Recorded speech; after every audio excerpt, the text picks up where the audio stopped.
YouTube. We're here. We're here. We made it. And we have new things. We've got new tools. You can't see the lights, but now hopefully the sides of our faces will be illuminated. Yes. We're illuminated. Okay, we're just talking about we don't know what to name this episode, so we'll figure it out. Mm-hmm. All right. Are you ready? Yeah. I'm prepared. I think. I feel rusty. It's been a while. I feel a little rusty. I also feel with each passing download more and more pressure to perform. Yes, I would agree with Oh that. God, people are going to listen. Yes. Okay, great.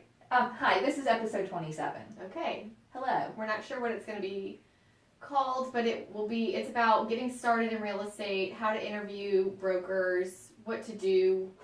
Not really what to do when you're new, because that's more about after you've been licensed. Yeah, this is how to get started. Yes, this is how to get started. But I think it will be useful, and we'll have to figure out how to explain that. We are going to talk about how to interview a broker, and this is something you need all along the way. Right. Okay. How to get started. Get us started. I'm going to start with a story. I can't wait. Okay, so when I was getting my real estate license, Okay. My dad, who is a real estate appraiser, was like, Alyssa, when you go into these real estate offices, it's not like a normal job interview. Right. You're not hoping that they pick you. Right. Like, they're gonna pick you. They Right. may even pressure you Yes. to sign that day. Right. And I was like, oh, I didn't, I'm coming from corporate America where that's not how things work. Right. So I was thankful that he told me that. Yeah. So he was like, don't sign anything. You're a hot commodity. Right. Like every broker wants new agents. They need the warm bodies. Yes. So he was like, no matter how much they pressure you, don't sign. Okay. And so I'm walking into my first, I had three. Okay. I interviewed three companies. I walked into the first one and I'm like, ready to be hard. I'm like, I'm not going to sign anything. And I'm going to interview them. And, right. This is how this works. So after about 10 minutes, the broker goes, I'm just going to be honest with you. We're not really a great company for new agents. This is funny. Are you going to share with us who was it? Who it was? I don't know. Is that allowed? I mean, you can say anything you I want would hate to. for it to be false information, Okay, well, was it a national franchise? Yes. Just tell us. Was it RE/MAX? It was RE/MAX. That's fine. But I so appreciated the honesty because she was like, look, a lot of our agents are experienced. Right. They have their systems in place. Yes. We don't have a lot of extensive training and things like that. We're kind of more for people who have been doing this. Right. They don't need a lot of assistance, And I was kind of like, okay, She didn't even want to hire you. You're like, so I left the interview and I called my dad. I was like, they didn't even want me.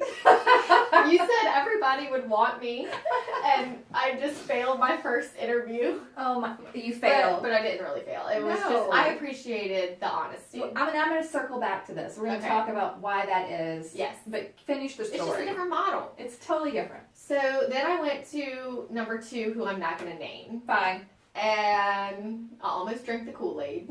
You might as well name the name if you're going to say that. I almost signed on the dotted line because they were promising me big money and hopes and dreams and how fun it was going to be. They were trying to sell you. The sky is the limit and you're in charge of your own destiny. Just lots of motivation. I literally was like... You felt motivated? Oh my gosh. I see this future before me. And I was about to just cancel the last interview, but that voice in the back of my head was like, that was your dad's voice. Sign. Interview everybody, don't sign. That was your dad's voice. And so I was like, okay, well, I'm not going to sign with you today, but I'll keep you I'll be in touch. I'll be in touch. Because my next interview was the next day, so I knew I needed to go to that one. So I went to where I am now. Okay. And I like that I can share this story without people trying to think that I'm recruiting, because my company does not have any kind of pyramid or recruiting. There's incentive. no benefit to you to recruit so someone. This is just strictly honest why it worked out for myself personally. I think that's fine.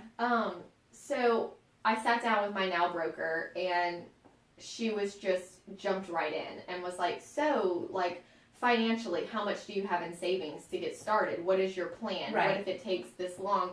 She kind of prepared me.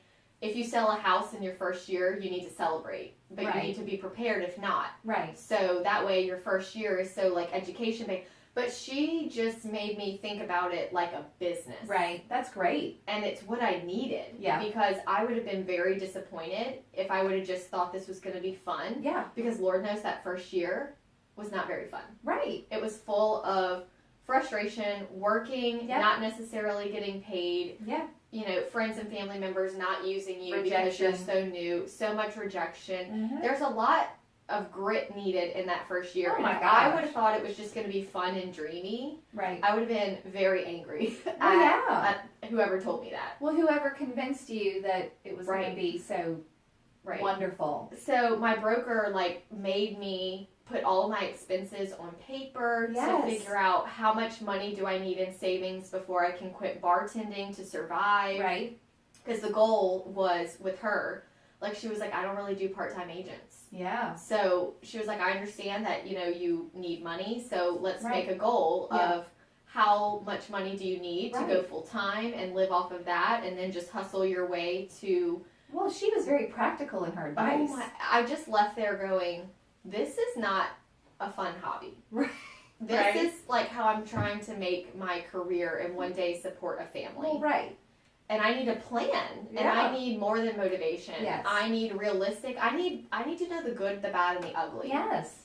So that's where I started, and I think that the reason I was successful in the beginning is because every time something bad happened, I was like, that's okay. They said this would happen. So you knew. You were prepared. Yes, and it just made it easier. Yeah. And sure enough, by year 2, by year 3, things start getting better.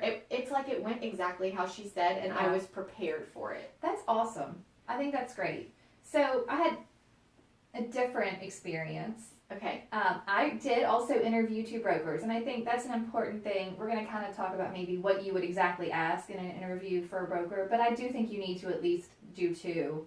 Don't just be swayed by the first one you go to, because they are trying to get you. Yeah. I mean, like, they need you. They need your numbers. They need you to, like, produce. And think about it. If you sell a house, they get paid. And if you never sell a house, they lose nothing. Well, I don't really want to get on a soapbox about that, but so I don't understand the recruiting method at some companies, because it doesn't feel like they care if you actually sell. Right. And look, Right. y'all, even if you're in a national franchise, if you're in a local company, every single office is different. Mm-hmm. I mean, even in an office that there's 2 or 3 branches, like, every office is different. Every broker is going to serve you differently. Mm-hmm. You know, even though you may have, maybe you're all Remax and you all have access to the main stuff, every office is different. Right. The vibe is different. What they're going to, you know, tell you is different. How they're going to support you is different. So I don't think I want to say one is wrong and one is right. And that's they're what I not. kind of like about us is that you're with a franchise. Right. And I'm with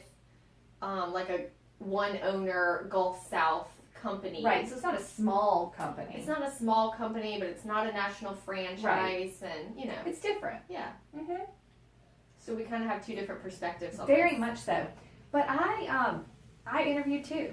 And I ironically interviewed the one that you went to, but not your broker, the different office. Okay. So, you know, really you're going to figure out whoever interviews you, who you jive with more. Mm-hmm. And I was recruited. I'm not going to lie. Like, I was like, oh, yay, I love positivity. Yeah. I love the rah-rah. Oh, this sounds very motivational. I'm down for it. Well, 3 months in, we had, you know, and I've talked about this on the podcast before, we had a situation with Hurricane Katrina. The market was very volatile. I hadn't even finished my post-licensing. I wasn't comfortable. And it just sort of, the office I was in was no longer a fit for me. Right. So I left and went to a very small office, like 5 or 6 agents. I shadowed my broker. And then from there, I ended up at Remax. And what you said earlier about going to that first interview and them saying, well, sorry, this isn't a fit. The thing with most Remax offices, even though there's tons of Remax training, like webinar, national things you can find online. Sure. And your office may be really into it, and maybe your broker teaches a bunch of, because there's plenty of things you can learn in person through Remax. But every office is different. Mm-hmm. And I think the draw and the original thought behind Remax was that you're running your own business. Yes. Even though you are no matter where you are, Sure. Remax is like girl, you go do you. Right. Like, we're not going to take a lot of your money, but we're also not going to come babysit you. Right. Like, you better be ready to go. And I needed babysitting Right, as a right. new agent. Because you don't know what you don't I know. didn't know anything. Yeah. You don't know what you don't know. And I mean, you still probably, nobody does. But so I think it's interesting to go to different brokers and see the different mindsets. And I guess maybe what you normally do in your coffee dates is what I really want to make sure we cover. Okay. Because I've been on one, and so I've seen a person who was like, I'm going to get my license, and you get out the sheet of paper and you Yes. say, well, let's talk it out. Yes. Numbers wise. Mhm. Do you want to cover that? So I think it's so important, and this is why I do cover it in the coffee date, because at the end of the day, it's all about the money. Yeah. We have to have money to survive. Let's put aside the butterflies and rainbows. I love houses. I love people. Hey, you're working because you need money. Okay? It's great if you love what you do, but at the end of the day, Yeah. we all need money Yeah. to live and Right. support ourselves and Yeah. family. And when I'm meeting with these people on the coffee date, they have not given that much thought To the most money. of the time. Because getting your license is so easy. Yeah, right. It's not like you're preparing to go to law school for 4 No, years. well, the barrier to entry is very low. Yes. And that's one of my pet peeves about the industry in general. Mhm. Because people, oh, well, it doesn't take that much to get a license. I mean, what does it take? My class costs $600 and a $120 test. I did it over Christmas break in 2 weeks. Right. While I So, was in look, college. for less than $1,000, you can get a license. Oh yeah. You can't sustain a license. But people aren't thinking past that. They're like, I want to be a realtor. Yeah. Okay, now I am. Right. Now what? Now what? And they're not thinking much further past that. No. Because, and it really is my interview with my broker that let me know that's why she was different. And maybe that's a big reason why I did well, because I was prepared and I had a plan to get Right. through hard times. Yeah. So I try to tell them that. I share that story with them about, I didn't really have a plan, and it took someone telling me, so now I want to tell you. Yeah. And I ask them, sometimes I know them well, and sometimes this is my first time meeting them, Right. and we have to jump into talking about, do you have savings? Right. Are you married? Are you getting support from a spouse or a parent financially? Right. What would happen if you only sold 1 or 0 houses? My broker's method was plan for 0 your first year, because Wow. then you're just Everything celebrating else, right. when it happens, and then you don't have an expectation. Yeah. And then year 2 is when you really start setting real goals of income, real Right. income, and that's because that first year is dedicated to so much training and learning Yes. and figuring it out. So it's like, in your first year, celebrate. Second Right. year, let's get out of business and figure this out. Yeah. But just preparing them for asking them, like, okay, I ask them, how much do you want your income to be, Right. realistically? And I'll use this one girl as an example. She said, well, I don't make a ton now. Right. I would like to make at least that. I Okay. said, well, let's do it. How much do you make now? And she was like, $45,000 a year. So I was like, okay, let's do the math on that. Right. And I said, how many houses do you think you would need to sell to make $45,000 a year? What did she say? She was like, 5 to 10.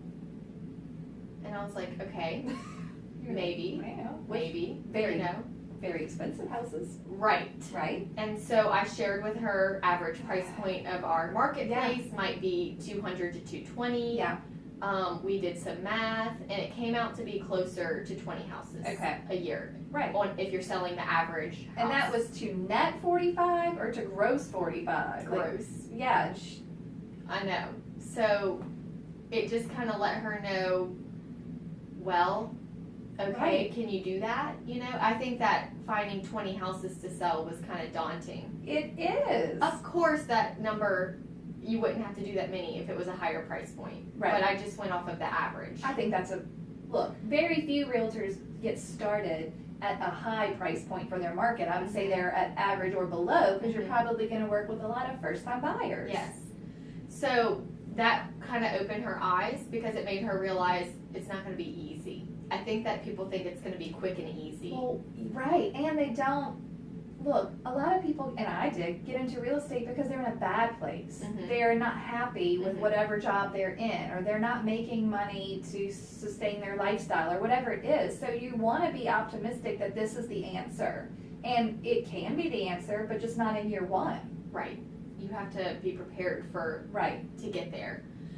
And then we just start listing out All on the paper expenses. all of the expenses to be prepared for up front. You know, monthly you have your super key and things like that, insurance, continuing education, post licensing. Yeah.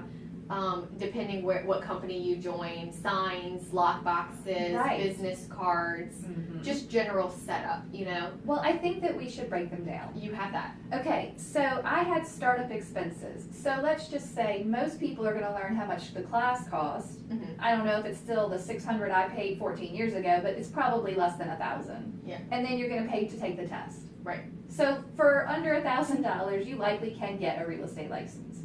But once you have it, you have to put your license with a broker, which means that you have to, well, first of all, pay for a license, which I think is in the realm of $60 here. And it's going to be different everywhere. So you guys, make sure you write down this list and you go get the answers. How much does the license cost? How much does E&O insurance cost? You have to have it. Then you're going to have to join your board, or at least join your MLS system. I know there are some markets where you do not have to be a member of the board in order to have access to that MLS. Right. So you got to join the MLS. I feel like that was another 150. It probably was more than 150 bucks. Yeah. And then you got to join your board, which is probably $400 for the year. And you got to pay it up front. Yes.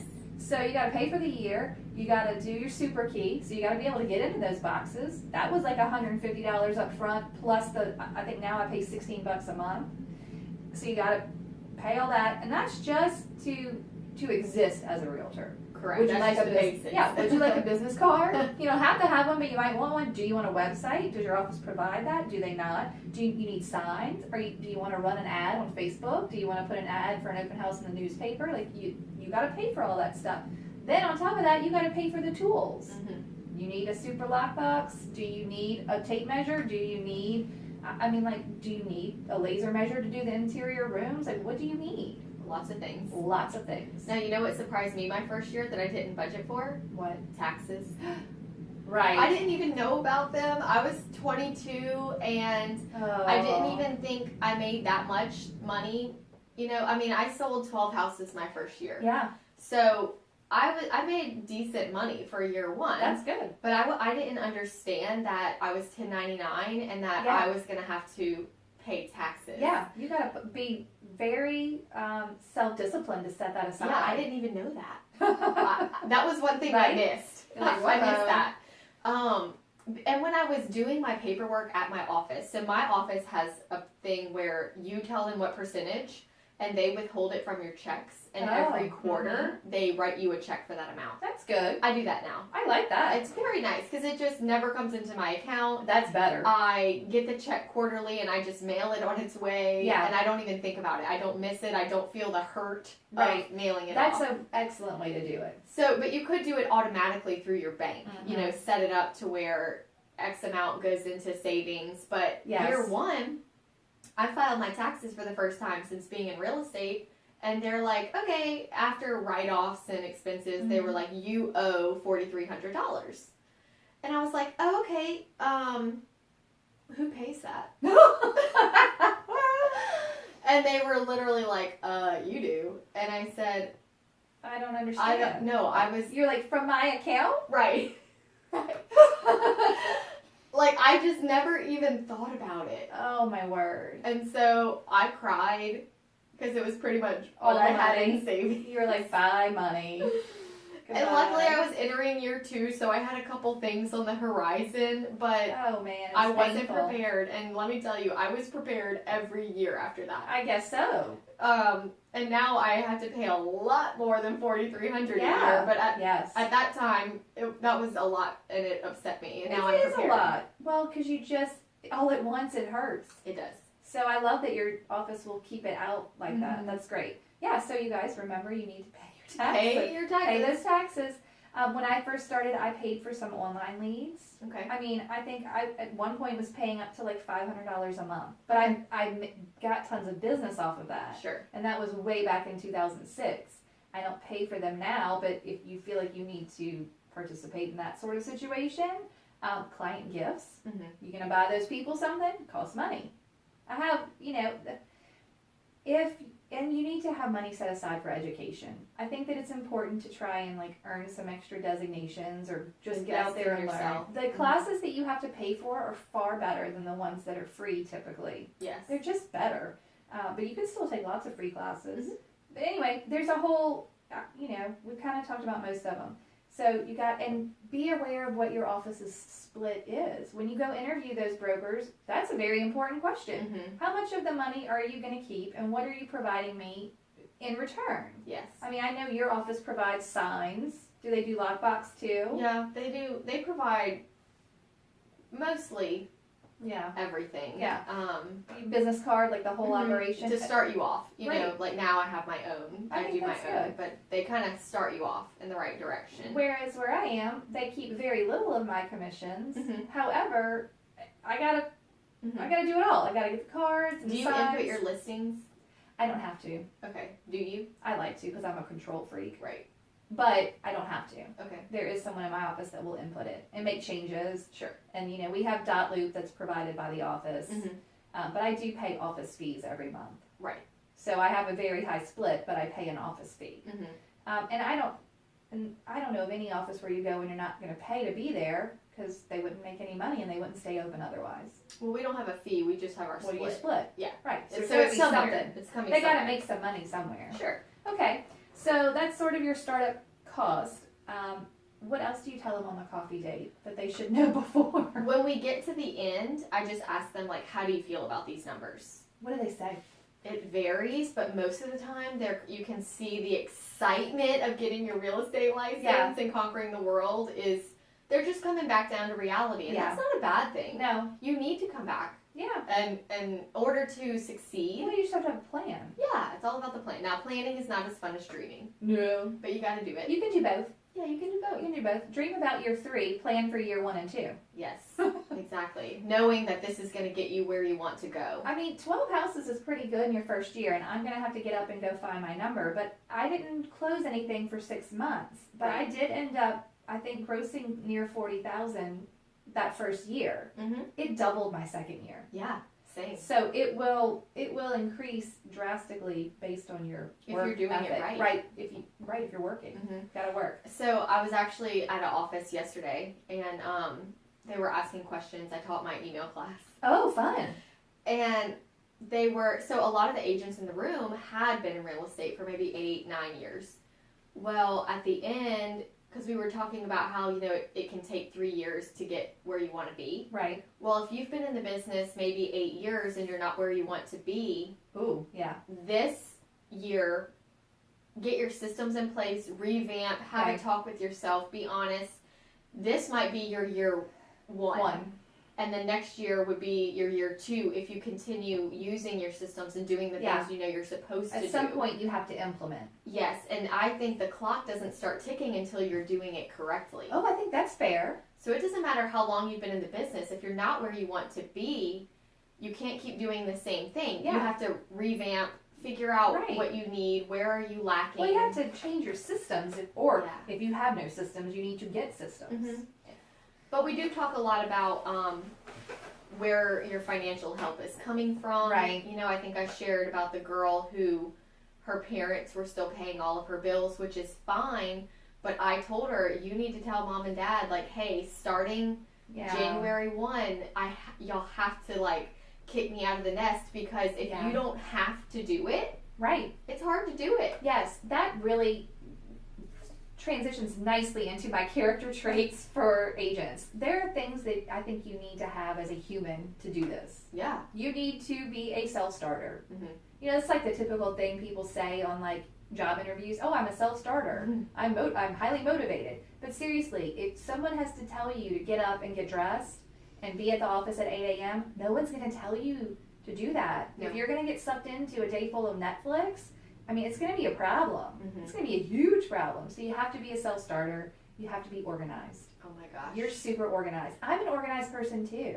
And I meet and talk to other agents who are floored by just some of my very simple systems. So Like, simple. oh, I can't believe you do that. That's great. And I'm like, how can you get through this without? Like, you have to be organized to be successful. Good with rejection. Yes. I mean, we've talked about that. Resilient. You've got to be able to handle it. That came with time for me because I was not good. Yeah, it's hard in the beginning. I don't think anybody's good with rejection. No, but I think you have to be prepared for rejection. Yes. You better be prepared. I think you should be good with confrontation, though. Oh, yes. If you're not able to talk to people about difficult things, if you're a run from confrontation type of person, you're going to have to work through that to make this work. Right. Because you're going to have to deliver some bad news on a regular basis. Yeah. Or good news, but still, you got to be able to talk to people. I think you need to like people. Yeah. I think that's a key. I hate people. I think you should like people. There's some people that just are not people. Yeah. I think you're going to have to like people. Mm-hmm. Or find a way to like people. Level-headed, non-emotional, and able to diffuse situations. Absolutely. I mean, I think you need to be able to like manage your emotions, Mm-hmm. which goes back to client management. Mm-hmm. If you're off the charts with your emotions, the whole thing's going to go crazy. Because the client is emotional. Yes. Buying, selling, it's emotional. Yes. You have to be the voice of reason, Yes. the rock in the Yes. transaction. Yeah. I think it would be nice to be happy and pleasant and friendly. Of course. But these seem obvious. Yeah. But hey, know who you are and know if this is a fit for you. It might save you some heartache Mm-hmm. before you start. I think our gentlemen out there need to be mindful of some of these things. Oh, how so? I feel like lately there's a lot of young guys. Like up and comers? Yeah, getting into the industry, and I think it's great. I have also seen the other side where maybe they're more business minded. Yes. They're not as like nurturing. Right. And I have found that they're not so great with helping their sellers get their house ready to list. Oh, I could see that. Maybe they're more just like methodical, signing the papers, walking Yeah. the house, don't tell them to declutter or stage. And I know like women realtors that struggle with this too, just Yeah. from a confidence place. Right. But as women, we are very nurturing. And Yeah. there are some guys that are actually really good at this part. Yes. But I have found the majority are not as in tuned with their clients' emotions. Yes. And maybe not in tuned with being proactive with helping them notice things that they need to do. I think that's true. And I wanted to bring this up because there have been 3 listings I got in 2019 Mm-hmm. that were previously listed with male agents. Were they newer agents or just male in general? One of them was a new male, Okay. and 2 of them weren't. Okay. And it was really just a matter And of they getting the all house 3 ready? said the same things. Oh. All 3 of them had no guidance with getting the house ready. So they just had to wing it. Yeah, I mean, the guys aren't going in there saying, oh, you need white blankets and you need to declutter and Right. bring in some succulents. They're just and, like, sign here. yeah, they're just like, oh, your house looks great, looks clean to me. Because it's subjective. Yes. It's so, we're going to And the boy brain, and not all boys, I'm not, No. generalizing, but to have 3 examples in 1 year. Right. So I think That's a pattern. the men just have to be more conscious that this doesn't come maybe as natural Right. for them as it does for us. Yeah, I think that's fair. Yeah, and also one of the women, the wives, Mm-hmm. pretty much all had complaints. Oh. The husbands were kind of like, I mean, That's fine. he couldn't sell our house. Like it was objective. Yeah, the husbands were just like, yeah, our realtor couldn't sell our house. The wives were like, but he didn't even care. Oh. We never really heard from him, and when I asked questions, he didn't He just like push take off. the time to, they're missing that nurturing Yeah. piece. And Right. I think that men just need to be more aware that, yes, this is, a transaction, but there are real emotional needs in it. Yes. And we're going to do a full staging episode at some point. Mm-hmm. But I think if you know, female or male, that you're not good at visually noticing, if you think everything looks fine, it doesn't. Yes. Just find someone who, there's usually an agent in your office that's good at it, or find a home stager that does a good 2-hour consult. I showed a listing recently with a client, and it was a guy who had the listing. Uh-huh. And the pictures, I'm surprised my clients wanted to see it. Oh no. Because it was just so dark and cluttered Oh no. with fake plants. Oh like, you know, those plastic fake Yes, trees, uh-huh. and it just, they're from the 90s, Yeah. and they Maybe have from the 80s. Yes, the 80s, the fake vine above the cabinets, and yes. this was a newer house. Oh no! And so it was hiding the newness of the house. And so, sure enough, we got there, and my clients were like, yeah, we saw the pictures, but we knew this was a new house, and we can remove all of these. They could see past it. Yes, these decorative plants and drapes don't stay. Right. Well, I left it ended up not being the house for them. Oh. But I did leave shared feedback. Because not every buyer can see past that. No. And I said, it would greatly benefit your client if they just removed every piece of artificial greenery in the house. Right. And the agent goes, I never even noticed it. He didn't know it was there. He didn't even know it was there. And I'm like, if you look at the pictures, it looks like It's a jungle. It's all you see. It literally looks like a jungle. He was like, yeah, I just never even noticed it. And I'm like, whoa, you need help. You may need another pair of eyes. You may need a teammate. Right, going forward on your listings, you need an assistant. Yeah, that can help you see these things. into Because home. if we don't tell our sellers what needs to be done, the buyers will, and they're not coming back. They won't come back. Or they won't go the first time. They'll see the picture with all the greenery and the darkness and just roll on. Yeah. And you'll have no idea they even considered that listing. Because that'll all happen online before you're involved. Yep. Okay, that's very interesting. So how would we interview a broker? What are some things you would ask a broker? I think the basic question, and just bringing a piece of paper and saying, what is the split? Yes. And what do you provide? Yes. And what do you not provide? Okay. Those three things alone on paper will help you compare One to the other. one to the other. Are you someone that wants a desk? Right. And or Do you need office space? Yeah. Do you need office space? How much does that cost? Mm-hmm. I like community. Yeah. So I like attending, Monday morning meetings and sales meetings and things like that. Yes. I personally just like that. It Right, keeps because me you like to be motivated. around the people. Yes, I like to hear what's going on in their business and then, learn from what's going on there. Is that something you want? Or are you more like, anti-community or just don't need the camaraderie so much? Well, I wouldn't say that I'm anti-community. I like the community events or like a class or something with people. That's fine, or a sales meeting. But I can't make a phone call if other people are near me talking. Oh yeah, that's right. I can't focus. So like I have worked in offices where I was in a cubicle, which is common in real estate. I will just lose my focus and I will listen to what they're saying, or I can't focus on what people are saying to me on the phone, or I don't want to be I have to be at home. Mm-hmm. But I know myself. I can get up in the morning, do my thing, come to my desk at 8 a.m. and you have to tear me away at 5. Right. Like I will literally not eat lunch most days Mm-hmm. because I am so in the zone. But if that is not your jam and it helps you, and we've talked about it in what to do when you're new, going to the office is positive and has some, you don't need to pay that desk fee, then do that. Like that's okay. I have an office at my office. And Yes, with a door. With a door that closes. Okay. But there are 2 other desks in there. But my broker tries to pair us with people that maybe aren't there. So if you're someone that's there a lot, you don't share a room with someone else who's that's there a lot. Yeah. So I can shut the door, but people knock, and I know Mondays and Wednesdays are hard to work at my office because there's so many people A lot of there, people. and they like to talk, and hey, can I pick your brain on this or that, and Right. I can only do that and be productive. Like I have to keep my boundaries so that I don't have to go into the night working. Well, yeah, that's what would happen at my office too. Sometimes I'll pack up my laptop and go there and sit in a community space and work, especially if I'm out in between appointments and that's just a better location. But I want to help. Like my helper nature will come in, so I can just overhear someone saying they're having an issue, and I'm like, oh, let me help you. I would love to help you. That's awesome. Or people would come and be like, hey, do you know how to fix this on the computer? Or do you know how to do this?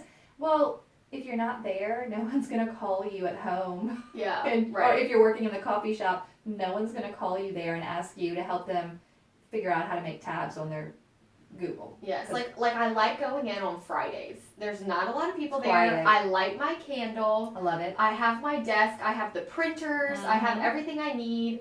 I love our secretaries so much. We're friends. We catch up. And then at 2:00, Tim D'Angelo makes coffee. Love it. Every day. He is in the office. Shout out Tim. He is like a good office worker. So he just gets it done while he's in the office. Like, he's there at like 8 a.m. every day. Well, look, routine is probably something you want to establish. He is very routine, and he handwrites his letters. He does what he needs to do. So good. like, I just like being around that. Yes. So if I'm in a funk, I might need to leave my house. Yes. And go to the office on a Thursday or Friday, right. and be around productive people and just get back into the groove. Yes. Like, after coming home from vacation, I need to go to the office. To put yourself back in that frame of mind. Yep. Yeah. Mm-hmm. I think that's fair. I think that's good. Okay, so you would ask the broker what they provide. Mm-hmm. What's going on? Like, what sort of how are Do they? you have a training calendar? Yeah, training. Training calendar, office events. Just looking at that, you should know.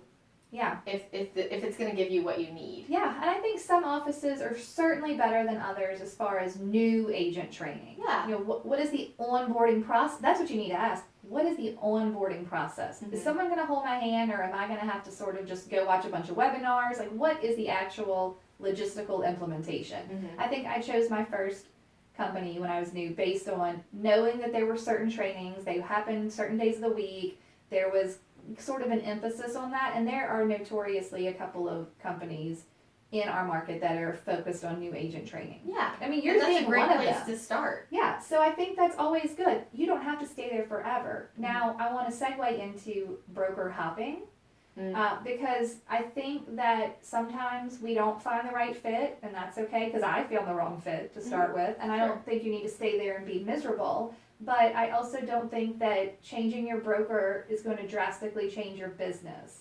So there's no need to go from one, there's always those agents that every time you turn around, you're like, shoot, wasn't she with blah, blah, blah before? Like, really? And then you can't even keep up anymore. I know. I can think of 2 or 3 that I've been with at least 5 companies. Right. So look, that's a lot of rebranding. And then it just shows inconsistency. Right.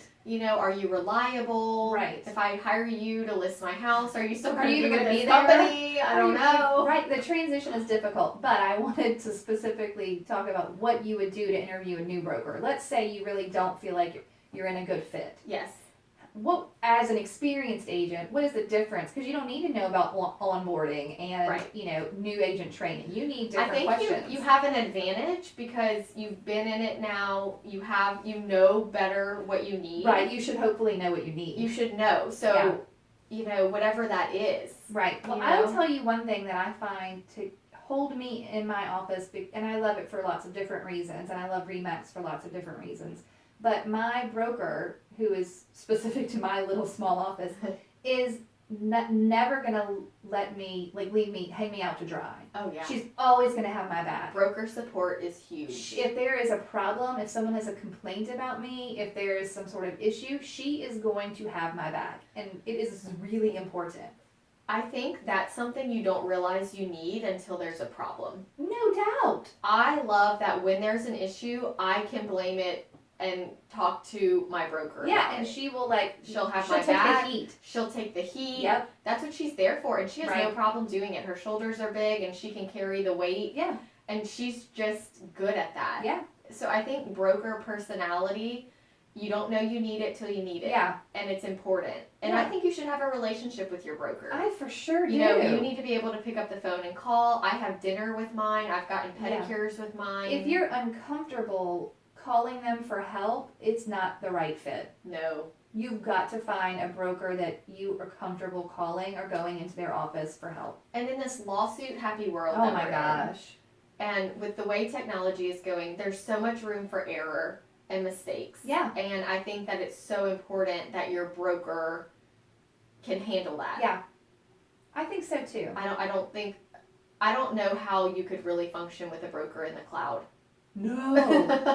That's crazy. I don't know how no. I couldn't do it. It's too people centric. And it's too important of a job, and it's too easily to be done wrong and then to get into trouble. Right. If you do something, I don't know if people even realize this sometimes. If you're new, because we do have listeners who haven't even gotten their license yet. Right. If you're new or about to get your license, are you aware that your mistakes reflect on your broker and they have to answer for you? Mm-hmm. If you do something wrong, they are going to get taken to court. Mm-hmm. I mean, so we carry our own E&O insurance as individual agents. Right. some brokers like mine also have individual policies on you in Okay. case it exceeds your E&O. Okay. So I think that's nice That is nice. to have. That's a great thing to ask. So checking on that, what else do you have? I think the other thing I want to make sure that we mention today is, yes, I want you to have a relationship or at least be comfortable enough to ask a question of your broker, but also choose an office based on if there are people in it that you would like to emulate and a few mentors you could potentially go to. Sure. I would probably not pick an office that there was no one that you were comfortable asking, hey, am I filling out this purchase agreement right? Yeah. What would you do about this inspection? Like, there are going to be questions all along the way, and there are about 100 memes on, like, the big, huge, like, phone book looking thing, and it's like all of the things that I didn't learn in real estate school. Yeah. Like, you guys, real estate school is not going to tell you logistically how to sell real estate. Keep yourself, maybe keep yourself out of jail. Yeah. That's about all they'll teach you. It's not going to teach you the things that you need to do to actually sell real estate. Right. So you got to find someone who wants to fill in those gaps. And hopefully it's your broker, but if you can get a mentor in the office, I think that's good. Mm-hmm. And I think that's when teams probably serve you well, only if your team has routine implemented training. I don't want you to just join a team because there's a team leader, because I've also heard people say they were failing on their team because they thought they were going to get training and the team leader was so busy that they were just basically, I mean, they would get leads, but they didn't know how to work them or how to get to closing or how to do the purchase agreement. Like, they weren't getting any training from their team leader. Yeah. You don't automatically get training just because you went to an office with a lot of training. You got to show up. The people that struggle the most to go to do it themselves are the ones who from day one started off on a team. Yes. I meet with a lot of team members. Yeah. Those are the ones that want to meet confidentially because they don't want their team member to know Yeah. how much they're struggling. Right. But they're disappointed with what their actual income is. Yeah. But it is something. And now because they are holding on to this little bit as a lifeline, Yep. it's hard to think about letting go of it and going Right. solo. Yeah. So to make that transition is hard when Yeah. you start off relying on someone else. Like Yeah. I started off relying on myself only. Me too. And I had to make it work, and I did. It's But a totally I wonder different if I had mindset. started off on a team, I don't know what that would have been like for me personally. I agree. Would it have been hard to leave I and agree. and grow? So it can be a crutch depending on your personality. Yeah.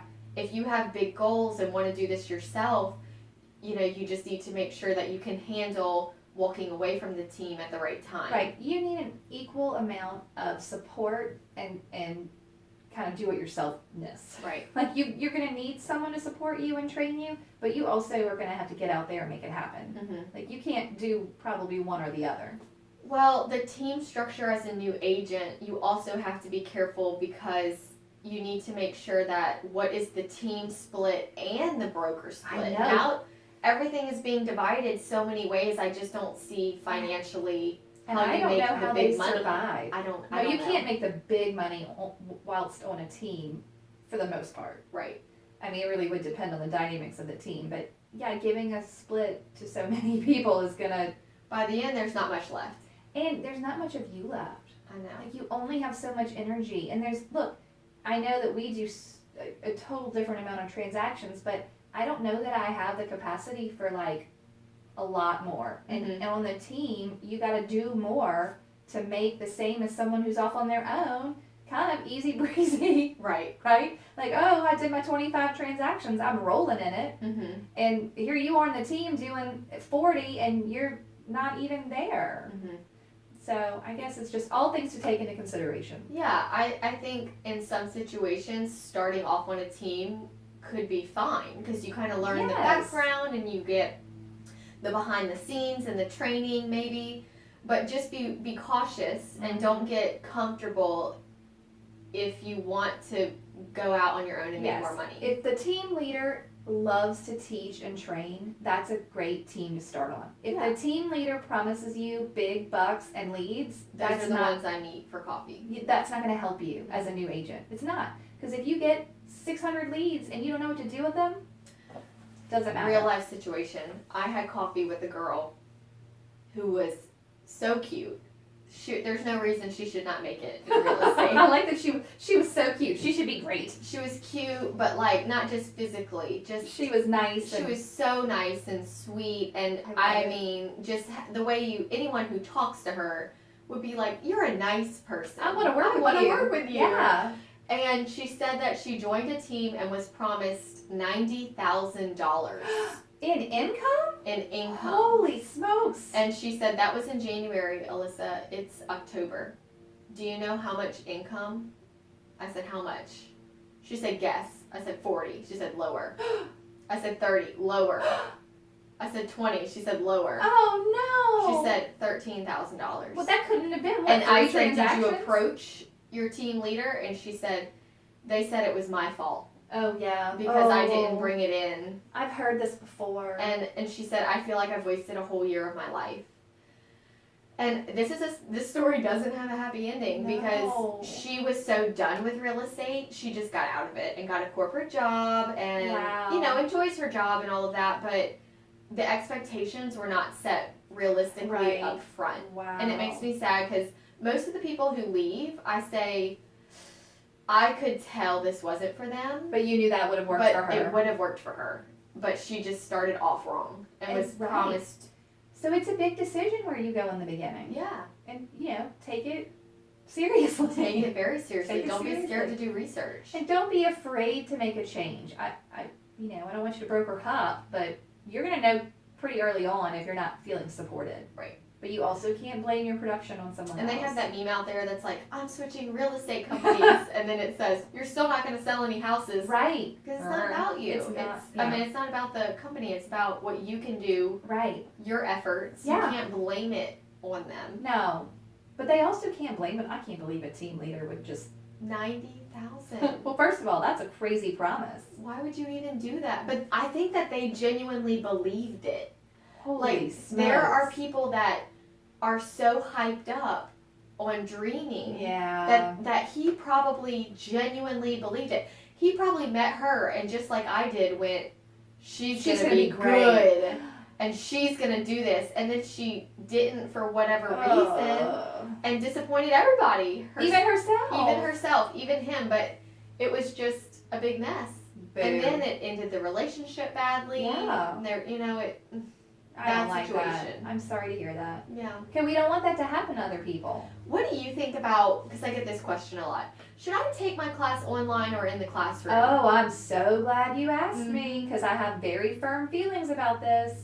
Online schooling was really just coming into fashion when I went and got my, school done.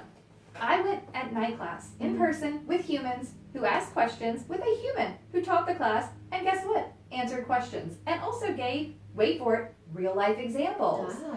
It was shocking. Yeah. I think as lovely as online education is, and then for some people very necessary, like sometimes people's circumstances only allow that, and I understand, but I don't think that it's the right way to go.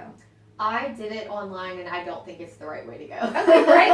I'm so glad that we both did it differently. I definitely learned more in my real estate class than what was in the book. I struggled to study because I realized I had fast forwarded the majority of the class, And you're like, now oh. it's time to take the test, and I'm going, wait, I don't know. I don't know.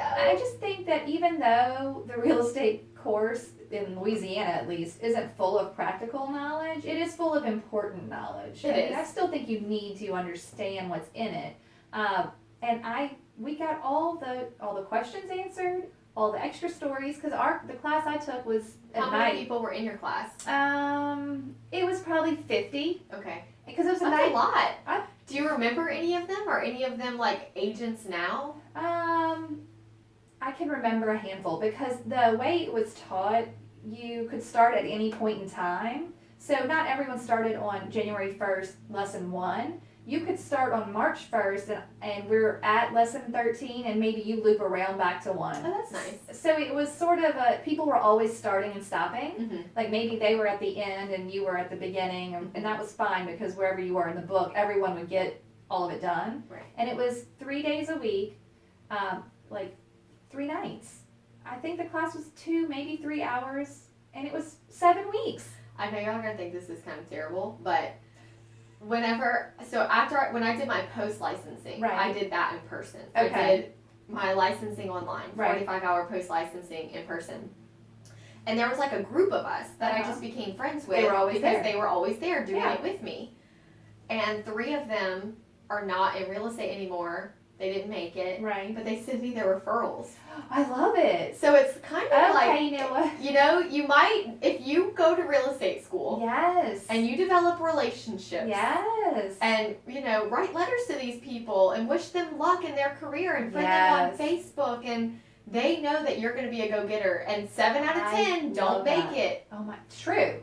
Love it. I hate to, like, you know, use others' failures, but if, you know, they have to refer business Look, to someone. Not everyone's gonna make it. No. But if you can make it, everyone can make it. I guess that's what I find positive and encouraging. Yeah. Not You everyone is can. gonna make it, but you can. If you want to. Do these things. You can make it. Yeah, please go do your education in person. Most of it. Yeah. At least 50% of it you need to do in person. Mm-hmm. I can't tell you how much, and you know, I love a webinar. I love a conference call lesson. Like, I like to learn in all sorts of ways, but when you go in person and hear a human tell the stories of whatever lesson they're teaching, it is impactful.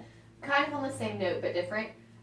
There's an agent in my office that only does their CE outside of our city. Oh, to meet other agents. To meet other agents. That's genius. So, like, you know, we live in Baton Rouge. We could drive an hour to New Orleans. Go spend the day in Right. New Orleans. Mhm. Grab, you know, go to the class. Ask Yeah. if anybody's going to lunch after. Right. Go to lunch with people. Yeah. Meet new people. Pass out your business card. Yeah. There you go. Referrals. Referrals. Yeah, I It's think that's a fun. great idea. When you do CRS classes, because those are pretty intense and you have to do a lot of them in person, they have them all over the United States, and they tell you to travel to other markets and take the 2-day class. Well, first of all, your travel is then tax deductible. Right. And you go and meet some people in other areas, and it is a great referral base. So I think that's a good tip. Yeah. Okay, that's really all I have, I think. Yeah, I think that's a good overview of things Yeah. to think about if you're thinking about getting into real estate. I think so. You don't get health insurance per se. Oh, gosh. So that's something to think about. There's not Mhm. benefits. Right. So when looking at income, you need to factor in Yeah, no vacation pay, no sick pay. yes, no maternity leave. Nope. I showed a house 2 weeks after Haven was born. I went to a listing 2 weeks after. Yeah. I mean, I had to. Yeah. It's okay. It's got perks, and it's got, you know, things are not great. Yeah, just that you gotta, have to plan for. You You gotta just pla- have to plan. just have to plan. It's gonna be okay. Like, even when I was on maternity leave, Right. I had agents in my office that were helping me, and Right. some for free because I helped them, and some I paid a little bit, Yeah. you know, depending on what the situation Yeah. was. But I had to rely on my community in the office to get through the first 3 months. Yeah, so if you're looking to have children in the near future, remember to ask your broker questions about that. Yeah. What is the support like? Right. Who's gonna help me Mm-hmm. when I need help? What if I'm sick? Yeah, no sick days. No sick days. Okay, you guys can do it. Yeah. We have full faith in you. You just have to really think about all aspects of Yeah. it. You can't just think about the good. You can't just think about the bad.